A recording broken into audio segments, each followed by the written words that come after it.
Hi guys, my name is Borodante, and welcome to 2023, 10 days into the year. But yeah, I took a little bit of a pause after the couple of insane collaborations I did for the Christmas time, and also I'm recovering from eating like a ton of candy on Christmas. Mostly that. But yeah, I decided to start with a little bit of a recap or just to mark the year. I don't usually do that, but it's been quite a crazy year.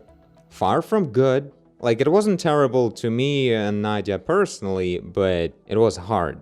That I can say. We had to change 2 countries and settle down here in Estonia, reading the news every day, trying to stay productive and everything at the same time. Let's just hope this nightmare in the world will be over soon, and for now let's just get back to work. And that of course means working on our future horror game for Unreal Engine 5. First things first, we need to finish our set of neonates here, the basic enemies we've been working on before the Christmas season started. So yeah, we'll go through the remaining characters to add much more precise detail to their sculpts, then remesh them, texturize them, and all of that great stuff. After that, I'll try to cover some rigging and preparing these characters for animation. And that's where a pretty awesome surprise is coming along. If you guys have been following my game development for a while, since the very beginning, you may remember I said that I'm trying to make this game into this one artist kind of project, trying to pull this off with as little of a compromise to the quality as possible. So it's not just an indie game, it's literally a one-person made game. It's not like the first one-person made game in the world, but my goal is to do it alone and do it the way that you wouldn't tell that it was done by one person. Something like that. And of course, as a CG artist, I really like having a lot of cinematic cutscenes and dramatic story and really pushing a lot of interesting mind-bending horror concepts into the whole thing. Not just in terms of the way the characters look, you know, that's the basic stuff from like a digital artist, but in terms of what kind of thing may happen, you know, and how the main character John will be reacting to it. That's the interesting part to me. It's about pulling off a consistent art style and mood, pacing, and just an incredible mystery in the story to really make something very exciting. So that's like my main drive, to really not just make the mechanics of a Silent Hill-ish game, but really tell the story that you can be inside of. But yeah, going back to the available tools for a single indie developer, 2 big problems that are probably generally take like 90% of work from game developers. And number 1 is creating an insane amount of assets. So many objects should be thrown around the world, and for any puzzle there will be so many things, you know, you have to model all of that or somehow bring it in there, automate it, simplify it using modern technology to make it more doable in this day and age. So the game would come out before I'm 80 years old. And the second, even bigger problem is animation. It's where most of the funding always goes. It's really hard to pull it off. If you don't have any budget, it's just a lot of manual labor, and you end up pretty much not having too much animation and not being able to tell a lot of the stories in their full glory. Obviously, right? You need to show people and monsters and things moving around in a realistic way, or not just realistic, but they need to move a lot. To animate a video game is like to animate like 100 movies or something like that, because there's so much stuff going on everywhere. It's a much bigger density of things to do. Now, the Rococo collaboration that I did recently, literally in the previous video, was the video about Rococo. This was an awesome surprise and was very like sudden to happen, but I now have a motion capture suit from Rococo.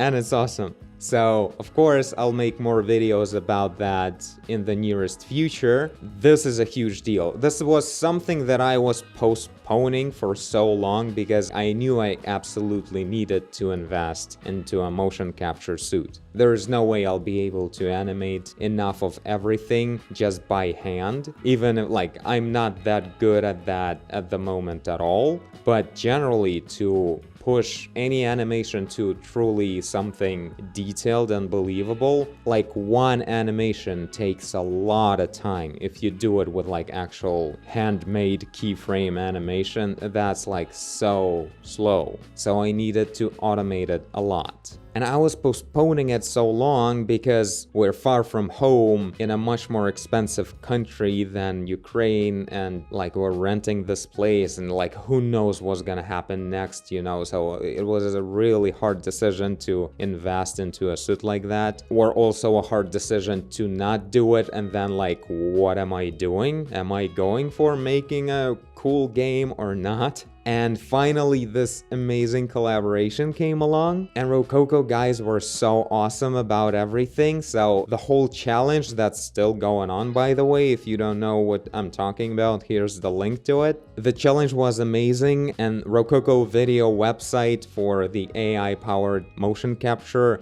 is, by the way, a really awesome tool. Turning on a phone and just doing some moves, that's a lot faster. So if you need just a basic movement of the overall body, I actually may use the Rococo video, but with the suit, I'm now able to capture all the fingers movement, and generally it's a much higher precision. It's like you don't have to face some camera. I can put on like a jacket on top of Rococo suit and keep doing the thing. I can go outside and record as well with my laptop. So I can do anything, anywhere. There are a lot of nuances because this is like, I don't remember what it's called, but generally like the whole thing that senses the movement in the phone. So the sensors on the Rococo suit are similar to that. So there is certain limitations and certain drifts, but there's a lot of compensation to that, especially in the version 2 of the suit.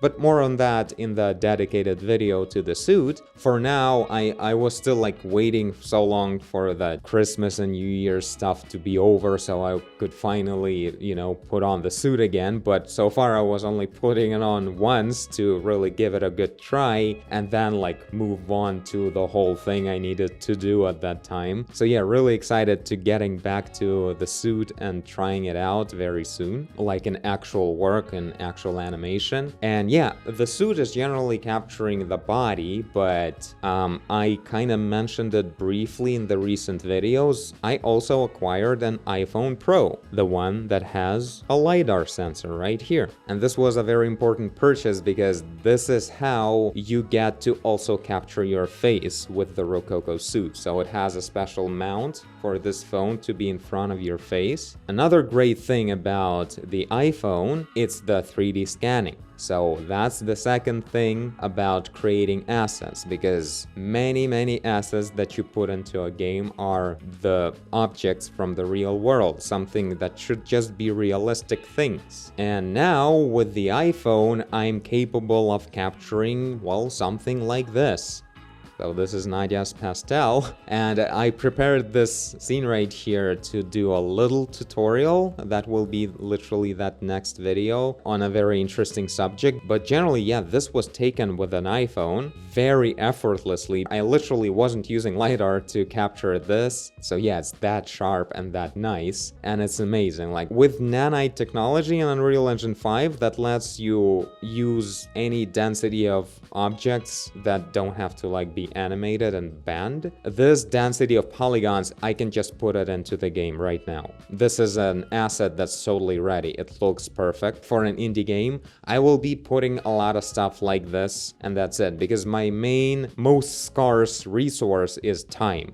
I can't, you know, dedicate myself to creating perfectly clean topology objects and cleaned up animations. So there will be a lot of this raw data and making sure I do it in the best possible way so it would, you know, look consistent and just working well as the final product. So I would be able to put a lot of things in, but the trade-off would be just the overall definition of everything instead of just not having things at all in the game. And that's kind of my goal. It will be a very interesting thing. I feel like I haven't seen games yet that would go that route, a super low budget game where you can show a whole lot with as little of human hours put into the assets and animations as possible. Like, you can call it stylization, but with hyper-realistic things as well. So yeah, we'll see how that goes. It will be very exciting to experiment with all that. But yeah, pretty much going forward, we have motion capture to animate humanoid characters, and not only at all, including any kind of monsters or anything. Like, it will be very interesting to animate this guy or this guy, you know. So yeah, we have our sculpting, we have our engine, we have our motion capture suit, we have our asset real-world 3D scanning tool. So there's a whole lot of potential for 2023 to be much better than the previous year. I mean, it's a pretty low bar, right? So yeah, guys, share your thoughts on the whole thing and on the exciting news. And how have you been? How was your 2022? Because I've been in this sugary state for like the last 14 days, just sitting at home and being unable to do anything. My relationship with carbohydrates is heavy. Generally, the second half of 2022 was so productive to me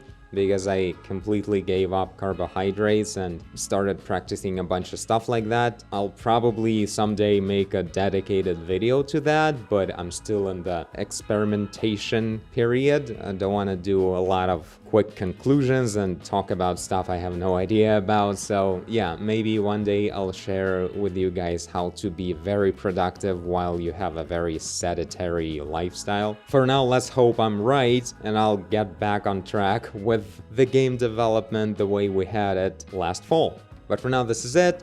Thank you all for watching, and I'll see you all in the next video. Bye! Oh my god, I forgot about the VR sculpting. I'm definitely using that stuff again. That was so cool.